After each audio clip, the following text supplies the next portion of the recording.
Military కుర్చీలో కాళ్ళు బారజాపుని కూర్చునున్నాడు బొత్తుల రేచకుడు. వాక్యం తప్పు.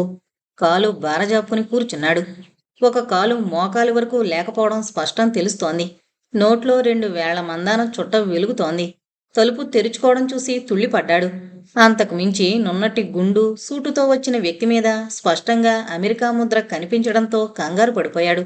ఎవడ్రో లంజోకొడుకు ఈయన్ని నా ఇంటికి తీసుకొచ్చింది అని తిరుమల వెనక్కి చూస్తూ గర్జించాడు. నేనే దారి వెతుకునొచ్చాను అన్నాడు తిరుమల. చాలాసేపటిదాకా కోపం వదిలి శాంతించలేకపోయాడు. విచిత్రం, కోపం పూర్తిగా పోయాక పసిపిల్లవాడైపోయాడు. నీకు మా బుల్లిబాబు తెలుసా అని అడిగాడు. ఓ వెదురుకర్ర చంక కింద ఊతం చేసుకుని గెంతుతూ లేచి తిరుమల ముందు పండి మగ్గిన సపోటా పళ్ళుంచాడు. ఆడెలా ఉన్నాడు బాబు? పెద్ద ఉద్యోగం చేస్తున్నాడా? ఆడెలా ఉంటాడో కాస్త చెప్పు బాబు. నీలా సూటేస్తాడా? నీలా నల్ల కళ్ళద్దాలెడతాడా? ఆడి కారు ఏ రంగులో ఉంటాది? ఓడలాగుంటాదా? నా కొడుకు సీమమందు తాగుతాడా? ఆడి పెళ్ళం అమెరికా దొరసాని? ప్రశ్నల వర్షం కురిపించాడు. ప్రతి ప్రశ్న వెనుక ఆసక్తే కాని ఆర్తి లేదు, ఉత్సాహమే కాని ఉద్విగ్నత లేదు. తిరుమల అన్నీ చెప్పాడు తీరిగ్గా. ఆడి ఫోటో నీ దగ్గరుందా బాబు అని అడిగాడు. ఇటీవల టొయోటా కారు దగ్గర నిలబడి నయాగర దగ్గర విష్ణు, అతని భార్య, అమెరికన్ దొరల్లా ఉన్న 2 పిల్లలు తీయించుకున్న ఫోటో తీసిచ్చాడు. ఆ ఫోటో చూసి మరీ పిల్లాడైపోయాడు రేచకుడు. ఈడు పెద్దోడు, ఆడి పేరు రే. అదేట్రా సింగిల్ అక్షరం అన్నాను బుల్లోడితో. అది నీ పేరన్నాడు. ఆడు నన్ను ఫోన్లో ఇంగ్లీష్లో తాత అంటాడు. ఈ రెండోవాడు అదేటి టెడ్. ఈడు నక్కజిత్తులోడు, పిలిస్తేనే పలుకుతాడు. ఇవన్నీ మీకెలా తెలుసు? వాళ్ళనెప్పుడైనా చూసారా? అమ్మో, అంత పనే. మా బుల్లబ్బాయి ఉత్తరాలు రాస్తాడు. పూర్ణయ్య పంతులు గారి చేత చదివించుకుంటాను. టెడ్డుగాడు ఫోన్లో వందే మాత్రం పాడతాడు. ఆడి గొంతు ఘంటసాల గొంతులా ఉంటాది. అంత ఆనందపడుతున్న తండ్రిని ఎప్పుడూ చూడలేదు తిరుమల. బిడ్డల్ని చూడాలని బెంగ పెట్టుకునే తండ్రులు తెలుసు. కాని ఈయన ఆలోచనల్లోని ఆనందాన్ని జురుకుంటున్నాడు. మీకు కాలు లేదని మీ అబ్బాయి నాకు చెప్పలేదే? రేచకుడు నవ్వాడు. నాకు కాలు లేకపోతే ఆడికేమైంది బాబు? గిరగాం రైతు నా కొడుక్కి కాలుంటేనేం పోతేనేం. నా కొడుకు దొర సీమలో పెద్ద ఉద్యోగం చేస్తున్నాడు. అది చాలు నాకు. అసలు కాలెలా పోయింది? మనకి ఒంటి నిండా సక్కరే బాబు, తీపి తిన్నక్కర్లేదు. చిన్నప్పటినుంచి నేను ఇమాం పసంద్ అంటే పీ కోసుకుంటాను. అలా బయటికి చూడు, కనిపించే మేరలో 5 ఎకరాల మామిడి తోపు నాదే. 6,000 పళ్ళు దింపుతాను. ఎండలు ముదిరి తొలకరిదాకా ఎంత లేదన్నా 200 పళ్ళు తింటాను. నీ అవ్వ పోతే దొరల బిడ్డలా పోవాలి కాని ఏడుతూ బతికితే ఏం లాభం? మా డాక్టరు పద్మనాభయ్య ఒరే రేసు నా కొడక తింటే సత్తావరా అన్నాడు. నేను నవ్వి అయితే తినే సత్తాను అన్నాను. 2 రోజులు పని కట్టుకుని తిన్నాను. పండు వదిలితే ఒట్టు. మరి విష్ణుకి తెలియజేయలేదేం? తెలితే ఆడేటి చేస్తాడయ్యా. అన్నీ తెలిసిన మూర్ఖుని నేను. ఇప్పుడు ఒక్క పండు కూడా తినలేను. ఏం? ఆ ఊపులో చెప్పబోయాడు. కానీ అంతలోనే నువ్విలా రావడం నాకిష్టం లేదు బాబు అని ఆగిపోయాడు. ఎందుకని? నా వల్ల నా కొడుకు మనసు పాడు కాకూడదు. ఆడు అమెరికాలో సల్లగా ఉండాలా. ఎప్పటికైనా ఈ నిజం తెలిస్తే అతని గుండె పగులుతుంది కదా. అందుకే అందుకే ఆడికి తల్లిదండ్రుల్ని మరిచిపోవడం అలవాటు చేస్తున్నా. మరో చుట్ట వెలిగించాడు. ఎందుకని? ఎందుకు అవసరం వచ్చింది? ప్రశ్నకి సమాధానం వెంటనే చెప్పలేదు. కాసేపయ్యాక తలెత్తి నువ్వు అమెరికా వెళ్ళి ఎన్నాళ్ళైంది బాబు అని అడిగాడు. రామారామి 3 ఏళ్ళు. ఆడు 30 ఏళ్ల కిందటెళ్ళాడు. అప్పుడు ఈ చుట్టూ ఉన్న 50 ఎకరాల మాగాణి మెరక నాది. మా పక్క రైతు వీధిబడిలో 6వ క్లాసు చదివి వేలుముద్రేసి నన్ను ఎగతాళి చేస్తే నా కొడుకు బుద్ధి చెప్పాలని నా కొడుకుని శ్రీకాకుళంలో పెట్టి చదివించా. ప్రతివారం వెన్నపూస జున్ను స్వయంగా తీసుకెళ్లేవాణ్ణి. ఆడి చేత ఇంగ్లీష్ పాఠం చదివించుకుని పొంగిపోయేవాణ్ణి. ఆడు కాలేజీ చదువుకొచ్చినప్పుడు ఊళ్ళో గొర్రెపోతును కోసి పండగ చేశా. మా బుల్లిగాడు చదువు మాని పొలంలో నాకు సాయపడతానన్నాడు. ఎదిరించి గొడవెట్టి ఆణ్ణి అమెరికా పంపించాను. ఆ తర్వాత ఎన్నిసార్లు అతన్ని చూశారు? 5 సార్లు. ఆఖరిసారి చూసింది 6 ఏళ్లనాడు. మరి కొడుకుని దూరం చేసుకున్నానని బాధగా ఉండదా? సచ్చి కాటికెళ్ళేనాడు మనకెవడు దగ్గర బాబు. మనకి సేవలు చేయలేదని ఆళ్ల బతుకులెందుకు పాడు చెయ్యాలా? ఆడు నాకెందుకు సేవ చెయ్యాలా? ఆడి బతుకు ఆడు బతకాలా. ఆశ్చర్యంగా చూశాడు రేచకుణ్ణి. ఈ మారుమూల గ్రామంలో ఈ చదువురాని రైతు 30 ఏళ్లు తను పాటించి ఓ సందేశాన్ని ఈ తరం తల్లిదండ్రులకి ఇస్తున్నాడా అనిపించింది. ఆడి కోసం, నా రోగం కోసం, నా పెళ్ళాం వైద్యం కోసం 40 ఎకరాలు అమ్మేశాను. 5 ఎకరాలు తాకట్లో ఉంది. మరో 5 ఎకరాలు మామిడి పండించుకుని తినేత్తారా అన్నాను మా బుల్లోడితో. తినే నానా, కావాలంటే చెప్పు, మరో 10 ఎకరాలకి డబ్బు పంపిస్తా అన్నాడు అని చెప్తూ పసిపిల్లాళ్ళ కితకితలు పెట్టినట్టు నవ్వాడు. రేచకుల్లో ఎక్కడా పశ్చాత్తాపం లేదు, వేదన లేదు. ప్రతి కష్టాన్ని తృప్తిగా తర్జుమా చేసుకునే అద్భుతమైన సంకల్ప బలం ఏదో ఉంది. ఆడికి నేను ఉత్తరాలు రాయను. నెలకోసారి పంచాయతీ ఆఫీస్కెళ్ళి మాట్లాడతాను. ఆడు ఈ 25 పంపించిన వస్తువులని సొత్తావా బాబు? లోపలికి తీసుకెళ్లి ఓ గది తెరిచాడు. కళ్ళు తిరిగిపోయాయి తిరుమలకి. దసరాకి ఊళ్ళల్లో బొమ్మల కొలువు తీర్చినట్టు గదంతా రకరకాల వస్తువులున్నాయి. అందులో హవానా చుట్టల ప్యాకెట్లు, సబ్బుల ప్యాకెట్లు, సిగరెట్ లైటర్లు, బ్యాటరీ లైట్లు, ఖరీదైన ఇరానీ తివాచీలు, చీరలు, సూటుగుడ్డలు, చిన్న రేడియో సెట్లు. ఒకటేంటి, వాడకం లేక అవి క్రమంగా పాడవుతున్నాయి.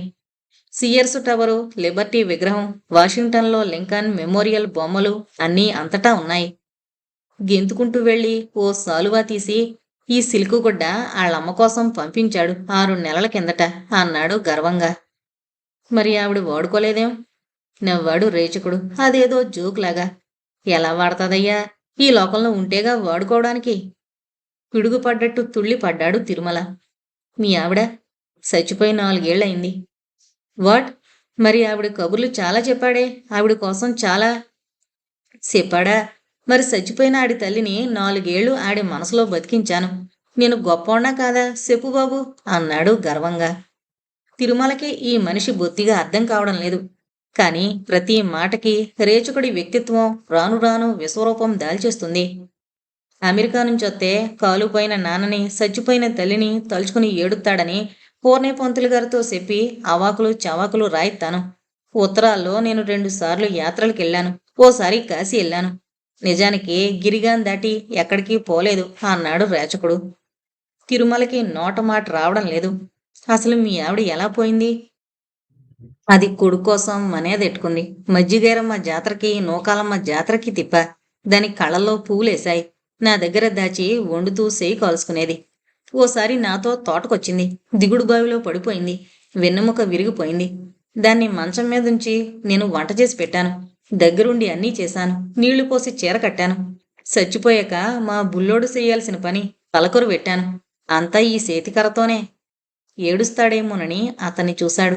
అటువంటి ఛాయలేమీ అతనిలో లేకపోగా ఏ కొద్దిపాటి గర్వమో కనిపించింది. ఈ ఆడదాని మీద ప్రేమ పెంచుకుంటే గోతులో పడిపోతామయ్యా. మా ఆవిడ నా చేత అన్నీ చేయించుకుని నా ముందు కాళ్ళకి లంకేసింది. చచ్చిపోతూ పండు తిన్నని నా చేత ఒట్టేయించుకుంది అన్నాడు. తిరుమల నవ్వాడు. తల్లి చావునే కొడుకు నుంచి దాచి మోసం చేస్తున్న మీరు మీ ఆవిడికిచ్చిన మాటని తప్పలేరా అన్నాడు. కత్తితో పొడిచినట్టు గింజుకుపోయాడు రేచకుడు ఆ మాటకి.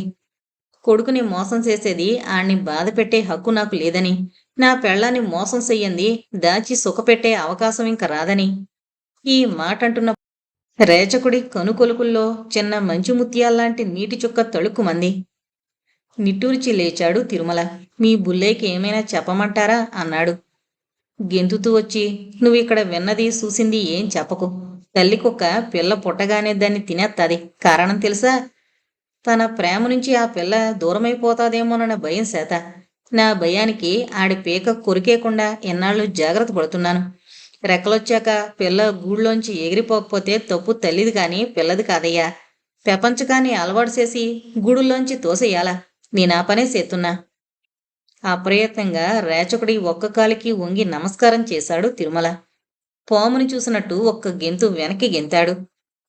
తప్పు బాబు, పెద్దంటి బిడ్డలాగున్నావు. నీ చేత దండం పెట్టించుకునేంత సెడిపోలేదు నేను, ఉండు అని ఓ బస్తా ఇమాం పసందు నింపి బాలేర్నిచ్చి కారులో పెట్టించాడు రేచకుడు.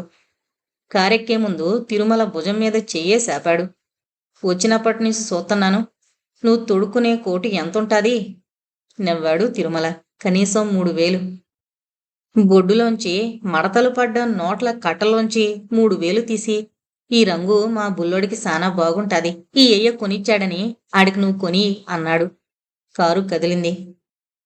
అమెరికాలో ఉంటూ ఇండియాకి వచ్చిపోయే భారతీయులు ఇక్కడ గడిపే రోజులన్నీ తూకంగా లెక్కగానే గడుస్తాయి. విమానంలోంచి దిగినప్పటి నుంచి లెక్క ప్రారంభమవుతుంది. ఈ సమయం వాళ్ళని దాదాపు 3 ఏళ్లు ఊరించే సమయం. 3 ఏళ్లుగా ఎన్నో కలలతో భద్రంగా దాచుకున్న సమయం. దీనిలో మొదటి 10 రోజులు ప్రయాణం అలసట నుంచి సెటిల్ కావడానికి ముద్దులు, కౌగిలింతలు, ఫోన్ కాల్సు, భోజనాలు, విరోచనాలు, మందులు. I am not well, I am on diet లకి ఖర్చయిపోతుంది. తర్వాత 10 రోజులు ప్రయాణానికి తీసుకెళ్లాల్సిన సామాన్లకి, అమెరికాలో జీవితాన్ని వీలైనంత ఇండియనైజ్ చేయడానికి ఖర్చు చేస్తారు. అమెరికాలో కనీసం 4-5 పంచాంగాలు, తెలుగు క్యాలెండర్లు తీసుకురమ్మని పురమాయించారు. ఎంఎస్ భజగోవింద శ్లోకాలు, విష్ణు సహస్రనామం 10 క్యాసెట్లు కొన్నాడు. వచ్చేటప్పుడు అంతా అమెరికా మర్యాదతో సిల్వర్ చెంచాలు, సిగరెట్టు పెట్టెలు పంచుతారు. వెళ్లేవాళ్లు అందరికీ విష్ణు సహస్రనామం పంచుతారు. ఇండియన్ దేవుడు అమెరికాలో విశ్వరూపం దాల్చినట్టు ఇంకెక్కడా ఉండడు. మరొక పాపులర్ వస్తువు ఒకటుంది. ఆంధ్రదేశంలో చాలామంది చేయరు, కానీ అమెరికాలో ఏకాదశికి, పున్నమికి సత్యనారాయణ వ్రతం చేసేవారున్నారు. వాటికి ప్రత్యేకంగా క్యాసెట్లున్నాయి. మంత్రాల మధ్య విఘ్నేశ్వరుడి మీద అక్షంతలు వేయండి, మమ అనుకోండి లాంటి పురోహితుడి సూచనలు కూడా ఉంటాయి. అలాగే యజ్ఞోపవేతం వేసుకునే మంత్రాల క్యాసెట్టు, పెట్టెల్లోకి షిరిడీ సాయిబాబా విభూది, తిరుమల వెంకటేశ్వరుడి లడ్డూ చేరాయి. ఎప్పుడూ నడుము వంచి పనిచేయని పాడ్ వంటింట్లో పనిచేయడానికి పువ్వుల యాపరాన్లు కుట్టించింది. నాన్సీకి కంచిపట్టు పరికిణి, మామిడి పిందెల నెక్లెసు చేయించింది. ఆ రోజుల్లోనే పాల్గొండ శుద్ధ ఏకాదశి వచ్చింది. పద్మనాభంలో కుంతీ మాధవస్వామి కళ్యాణోత్సవాలు. తిరుమల వెంటరాగా కారులో సుభద్రాచార్యులు, వరదమ్మ, పద్మనాభం వెళ్లారు. ఆ రోజు ఊళ్ళో వారికి పెద్ద పండుగ. ప్రస్తుతం పోణింగిపల్లి వెంకటరామాచార్యులు గుడిని సేవిస్తున్నారు. బుల్లిరాజు గారికి ఆచార్యులు వారు వచ్చినట్టు కబురెళ్ళింది. ఎమ్మెల్యే భూపతిరాజు గారికి తెలిసింది. ఆ రోజు మాధవస్వామికి జరగాల్సిన విశ్వక్సేన పూజ, స్థాళిపాక హోమం వెనకపడ్డాయి. ఆచార్యుల వారిని, వరదమ్మని 2 ఎడ్ల బండి మీద కూర్చోబెట్టి ఊరు 2 ఫర్లాంగులు ఊరేగించారు. బుల్లిరాజు గారు ఇద్దరికీ అప్పటికప్పుడు పొట్టుబట్టలు పెట్టారు. ఎమ్మెల్యే గారైతే భీముల నుంచి బంగారు కడియం తెప్పించి ఆచార్యుల వారికి తొడిగి కాళ్ల మీద పడిపోయాడు. మర్నాడు పేపర్లన్నీ ఎమ్మెల్యే గారి వినయ సంపదని, ఔదార్యాన్ని కొనియాడాయి. తిరుమల జీవితంలో గుర్తించుకునే మధుర ఘట్టం తల్లిదండ్రులకి పద్మనాభం ప్రజలు జరిపిన సత్కారం. ఆ రోజు మాధవస్వామికి కళ్యాణం ముగిసి పూజలన్నీ అయ్యాక రామాచార్యులు, సుభద్రాచార్యులు వారి వెనక నిలబడి వారు మంత్రపుష్పాన్ని పఠిస్తుండగా వంత పలికాడు. సాయంకాలానికి పాడు తప్ప మనవరాలతో సహా మరో కారులో రాఘవాచారొచ్చాడు. పాడు ఎందుకు రాలేదు? ఆమె ఫ్రెండ్స్తో bridge on the river Kwai సినిమాని రెండోసారి చూడ్డానికి వెళ్ళింది. సినిమా మీద ప్రీతితో కాదు, పద్మనాభం మీద యావగింపుతో. ఏమైనా రాత్రి ఇల్లు చేరేసరికి వరదమ్మకి కళ్ళు తిరిగి స్పృహ తప్పిపోయింది. తిరుమల వెంటనే ఒక నెఫ్రాలజిస్ట్ని, ఒక కార్డియాలజిస్ట్ని తీసుకొచ్చాడు. ఇద్దరూ ఆమెని పరిశీలించి తేల్చిందేంటంటే ఆమె చాలా ఆనందంగా ఉన్నదని, ఆనందం అవధులు దాటి అలసటకి దారి తీసిందని. అమెరికా నుంచి వచ్చినప్పటి నుంచి కలుసుకొని వ్యక్తి ఒకరున్నారు, కూర్మయ్య. అతనికి పెద్ద యాక్సిడెంట్ జరిగిందని, అందులోంచి బ్రతికి బయటపడ్డాడని విన్నాడు. తీరా కూర్మయ్య పూతరేకులు, పాలకోవా ప్యాకెట్తో ఇంట్లో కనిపించేసరికి ఆశ్చర్యపోయాడు. అన్నవరం వెళ్ళి నున్నగా గుండు చేయించుకున్నాడు. నుదుటి మీద ఏటవాలుగా నల్లటి చార తెలుస్తోంది. వస్తూనే సరాసరి తిరుమల పాదాలకి నమస్కారం చేశాడు. తిరుమల సిగ్గుపడిపోయాడు. వాట్ ఈజ్ దిస్ అంటూ. మీరు నాకు 3వ గురువు. మొదటి గురువు కొడుకుల అవతారం, రెండో గురువు వడ్లమాని కామేశ్వరరావు అన్నాడు. కూర్మారావులో ఇది వరకు లేని ఏదో ఆకర్షణ కనిపిస్తోంది. ఆ ఆకర్షణ చదువుది, క్రమంగా ప్రోధి చేసుకుంటున్న సంస్కారాంది. అతనిలో కొట్టొచ్చినట్టు కనిపించే మరో గొప్ప ఆకర్షణ ఆ వినయం వెనక పుట్టుకతో అబ్బిన ఇన్ఫీరియారిటీ కాంప్లెక్స్ కూడా తొంగి చూస్తుంటుంది. ఇద్దరూ ఆప్యాయంగా కబుర్లు చెప్పుకున్నారు. ఆ మాటల్లో ఒక్కసారి కూడా ఆండాళ్లు ప్రసక్తి లేదు. కూర్మయ్య వచ్చినప్పుడు ఆండాళ్లు ఇంట్లో లేదు కనుక ఆమె తరపు నుంచి కూడా కూర్మయ్య ప్రసక్తొచ్చే ఆస్కారం లేదు. మరో 2 రోజులకి తిరుమల అమెరికా విమానం ఎక్కుతాడంగా సుభద్రాచార్యులు గారు కొడుకుకి తలంటు పోయించి, కావి పంచే ఉత్తరీయం ధరింపజేసి, ఊర్ధ్వపుండ్రాలు స్వయంగా పెట్టి, స్వయంగా ఉచ్చరిస్తూ తిరుప్పాళ్ళాండు చదివించారు. నందగోపుని కోడలు నీలని ఉద్దేశించి ఆండాళ్లు ప్రవచించిన పోసరం ఆచార్యుల వారికి చాలా ఇష్టం. దేవులపల్లి కృష్ణశాస్త్రి గారి తెలుగు సేతని వివరిస్తూ చదివించారు. పెరుమాళకి కైంకర్యం జరిపి తీర్థగోష్ఠి చేశారు. ఆ రోజు మళ్ళీ అలనాటి పద్మనాభం వైభవాన్ని మనసులో నిలుపుకుంటూ తిరుమలని 7 ఏళ్ల చిన్నవాణ్ణి చూసుకుని మురిసిపోయారు. తిరుమల జీవితంలో తండ్రికి సంబంధించిన మధురమైన జ్ఞాపకాల్లో అది ఆఖరుది. ఆ తర్వాత మళ్ళీ అలాంటి అనుభవం అతనికి తటస్థపడలేదు. ఆ సాయంకాలం కూర్మయ్య మిత్రులు 10 మంది పనిగట్టుకునొచ్చి తిరుమలని కలిశారు. నిజానికి అతన్ని ఇంట్లోంచి బయటికి ఆహ్వానించి కొచ్చిన్ కేఫ్లో విందు చేసి కబుర్లు చెప్పారు. వాళ్ళు చెప్పినవి విన్నాక మతిపోయింది తిరుమలకి. వాళ్ళు వెళ్ళాక పిచ్చివాళ్ల రాత్రి 10 గంటల దాకా బీచ్లో తిరిగాడు. భీమ్లీలో కూలిపోయిన కట్టడం గోడ మీద కూర్చుని ఓ రాత్రికి అలసిపోయాక ఇల్లు చేరాడు. ఈ 3 ఏళ్ల అమెరికా జీవనం అతని దృక్పథంలో, ఆలోచనల్లో చాలా మార్పులు తెచ్చింది. తను బయట చాలా విశాలమైన ప్రపంచాన్ని చూశాడు. దృక్పథంలో మార్పు వచ్చింది. ఆలోచనలు విశాలమయ్యి ఎదుటి వ్యక్తి అభిప్రాయాలకి స్పందించే అవకాశాన్ని కల్పించాయి. మర్నాడు ఉదయం ఆండాళ్ళని పలకరించాడు. ఇవాళ ఏం పనుందమ్మా అని. ఓసారి కాలేజీకి వెళ్ళాలన్నయ్యా. ఇవాళ కాలేజీ మాని మనిద్దరం విజయనగరం వెళుతున్నాం. ఆశ్చర్యపోయింది ఆండాళ్ళు. అన్నయ్యతో కారులో కూర్చుంది. తగరపు వలస దాటిదాకా ఏం మాట్లాడలేదు తిరుమల. చెల్లెలి చేతిలో పెద్ద చాక్లెట్ ప్యాకెట్ కొనిపెట్టాడు. చెల్లెలికి చాక్లెట్లంటే చాలా ఇష్టం. నేషనల్ హైవే వదిలి కారు విజయనగరం వైపు తిరిగాక మెల్లగా అడిగాడు. నేనడిగే ప్రశ్నలకి సూటిగా సమాధానం చెప్పు. నాకంటే దగ్గర మనుషులు నీకెవరూ ఉండరు. మనసులో ఉన్నది స్పష్టంగా చెప్పాలి. నువ్వు కూరమయ్యని ప్రేమిస్తున్నావా? తల మీద పిడుగు పడ్డట్టయింది. మొదట్నుంచే ఆండాళ్ళు పిరికి మనిషి కాదు. భయపడే తరహా లేదు. ఆమెకి వెంటనే కోపం తలకెక్కింది.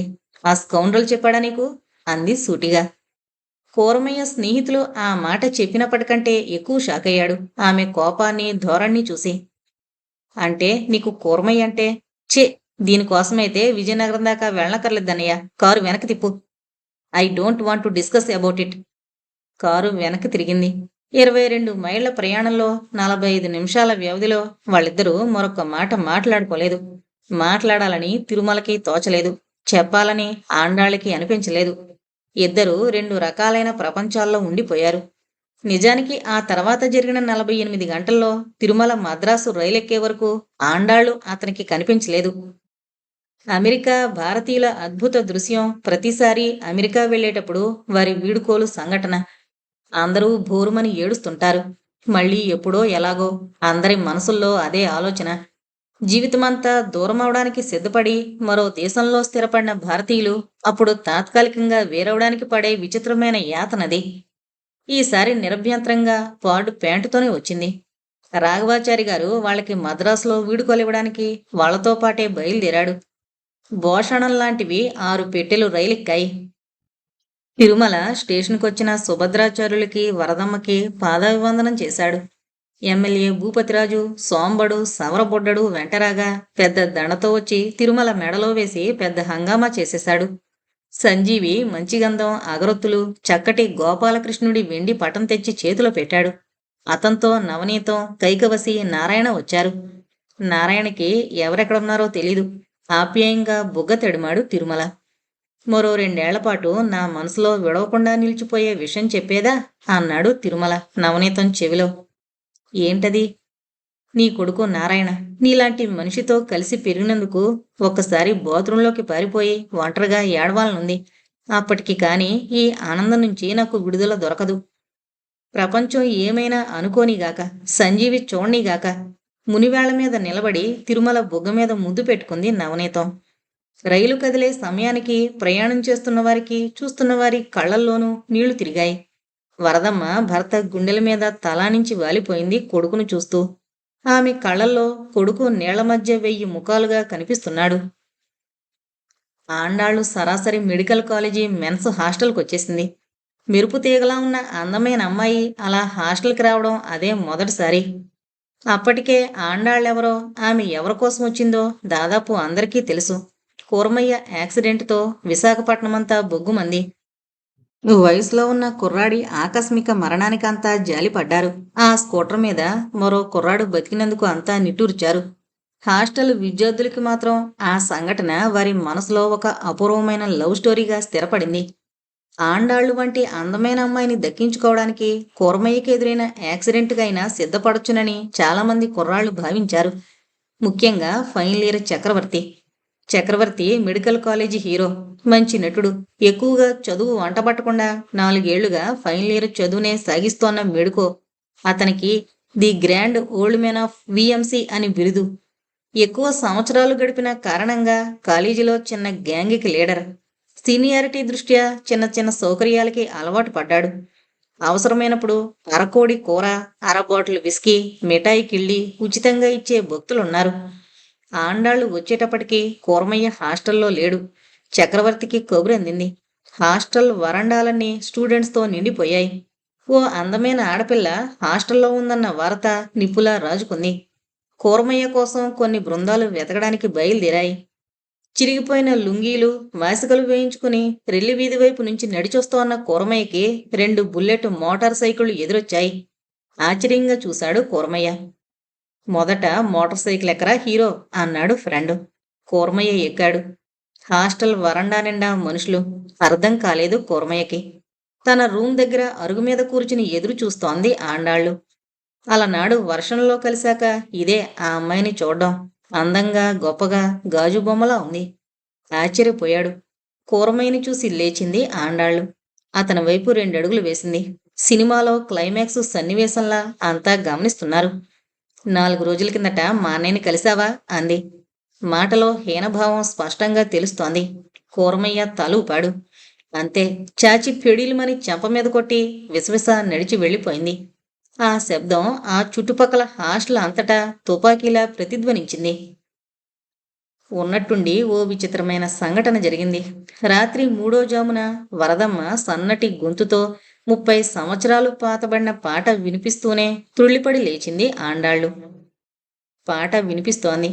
ఆ పాటలో ఎప్పుడో 3 దశాబ్దాల కింద సెలవు తీసుకున్న వయసు హొయలు పలుకుతోంది. అంత మధురంగా తల్లి పాడగా ఎప్పుడూ వినలేదు. అది చిన్ననాటి తల్లి జ్ఞాపకం. ఆండాళ్ళకి భయమేసి తండ్రిని లేపింది. పెళ్లి చూపుల్లో 29వ పాసురాన్ని పాడుతోంది వరదమ్మ. పాటలో ఆమె తదాత్మం, భక్తి ప్రపత్తి పరవశురాల్ని చేసింది. ఆనాటి సుభద్రాచార్యుల యువక రక్తాన్ని. సాక్షాత్తు స్వామికి తాను ధరించిన మాలలను సమర్పించిన గోదాదేవి స్ఫురణకొచ్చింది. జీవితం ఎన్నో దశలను గడిచి ఆ అనుభూతుల మీద తెరకప్పింది. ఒక్కసారి అలనాటి అనుభవాలు కళ్ళ ముందు కదిలాయి. చటుక్కున లేచాడు. ఆండాళ్ళు తండ్రి వెంట నడిచింది. వారిద్దరికీ పెరటి వసారాలో కనిపించిన దృశ్యం దిగ్భ్రాంతుల్ని చేసింది. ఎర్రటి కావిపట్టు చీర, మడిసారా కట్టుకుని జుట్టుని మీదకి శిఖలాగా దువ్వి మల్లెపువ్వుల్ని అలంకరించుకునుంది వరదమ్మ. కాళ్ళకి పసుపు పారాణి, ముఖమంతా చక్కని పసిమతో వెలిగిపోతోంది. నుదుటిన రూపాయంత బొట్టు. అపస్మారంలో కళ్ళు నిమిలితాలయ్యాయి. పాటలో భాష కంటే భావం త్రోసుకొచ్చి మాటని అస్పష్టం చేసింది. అప్పటికి టైము 2 దాటింది. ఎప్పటినుంచి వరదమ్మ ఇలా కూర్చుంది? ఉన్నట్టుండి ఏంటి వేషం? ఎప్పటిది ఆవేశం? ఇద్దరూ వచ్చి నిల్చున్న స్పృహ ఆమెకు లేదు. సుభద్రాచార్యులు వంగి వరదా అని పలకరించారు. కళ్ళు విచ్చుకోవడానికి ప్రయత్నించాయి. పాట నిలిచిపోయింది. గోడని ఆనుకున్న శరీరం మెల్లగా నేల మీదకి జారిపోయింది. వరదమ్మ స్పృహ తప్పింది. తల్లి తలని ఒడిలోకి లాక్కుని భోరుమంది ఆండాళ్ళు. ఏదో పోగొట్టుకున్న మనసు అన్నీ సమృద్ధిగా ఉన్న దశలోకి పారిపోతుంది. ఈ దశలో బలమైన లోపం ఉంది. చెప్పుకోగల శక్తి, తట్టుకోగల ధైర్యం ఆ మనసుకి లేదు. తనకి తోచిన ఆట విడుపుని మనసే వెతుక్కుంటుంది. దీనిని ఫిట్స్ అంటామా, ఎమోషనల్ రిటార్డేషన్ అంటామా? వరదమ్మ ముఖంలో అలవి కాని ఆనందం కనిపిస్తోంది. అది ఈ దశది కాదు, వర్తమానానికి సంబంధించింది కాదు. గుర్తుపట్టారు సుభద్రాచార్యులు. తిరుమల, నీకోసం మీ అమ్మ చేస్తోన్న త్యాగంరా ఇది అన్నారు బయటికి. ఆ మాట ఇంకా భయపెట్టింది ఆండాళ్ళని. జయవాణి ఉద్యోగంలో ఇంక్రిమెంట్ వచ్చింది. వెంకటాచలం రోగం ఇది వరకు కన్నా మరింత పెరిగింది. ఒక పక్క ఉద్యోగ బాధ్యతలు, మరొక పక్క తనని నమ్ముకున్న భర్త బాధ్యతలు ఆమెని హైరాణ పెట్టడం వెంకటాచలం దృష్టికి రాకపోలేదు. వెంకటాచలం ఆలోచనల పుట్ట. సమస్యలకి పరిష్కారాలను అప్పటికప్పుడు ఊహించడంలో, వాటిని అమలు పరచడంలో మరింత దిట్ట. ఓ రోజు ఉదయం లేచేసరికి మాట కూడా కొంత నట్టుబడి శరీరంలో కదలిక మరింత ఎక్కువయి ముఖమంతా పాలిపోయింది. మొదటిసారిగా బాత్రూంకి వెళ్ళడానికే ఓపిక లేదని జయవాణికి చెప్పలేకపోయాడు. అయితే సేవని వృత్తిగా చేసుకున్న కారణంగానే కాక సేవించడం ప్రేమగా అలవాటు చేసుకున్న జయవాణి అతన్ని కమోడ్లో కూర్చోబెట్టి అతనికి ఏమాత్రం విసుగుదల ఏహ్యభావం కనిపించకుండా బాత్రూంలో పోసొచ్చింది. అప్పటికి వెంకటాచలం కళ్ళల్లో నీళ్లు కనిపించాయి. అయితే వెంకటాచలాంది ఏడిచే మనస్తత్వం కాదు. గర్వంగా ఏడిచేవాళ్ల కన్నీళ్లు తుడిచే నికార్సైన మనస్తత్వం. ఇలారా అని జయవాణికి సంజ్ఞ చేసి దగ్గరకొచ్చిన జయవాణి పాదాలకి కుర్చీలోంచే నమస్కారం చేయబోయి ఆమె పాదాల మీద పడిపోయాడు. జయవాణి హడలిపోయింది. అంతకు మించి చలించిపోయింది. నేనేదో గొప్ప ఉపకారం చేస్తున్నానని బాధపడకండి. మానవజాతి ఆనందం కోసం తన ప్రాణాల్ని పణంగా పెట్టిన జీసస్ మాకు ఆదర్శం. సేవ మాకు కష్టం కాదు, గమ్యం అంది. వెంకటాచలానికి జయవాణి ఆ క్షణంలో 100 అడుగుల ఎత్తు మనిషిగా కనిపించింది. ఆ క్షణంలోనే అతని జీవితంలో ఓ ముఖ్యమైన నిర్ణయాన్ని తీసుకున్నాడు. తీసుకుని వెంటనే అమలుకు అన్ని ప్రయత్నాలు ప్రారంభించాడు.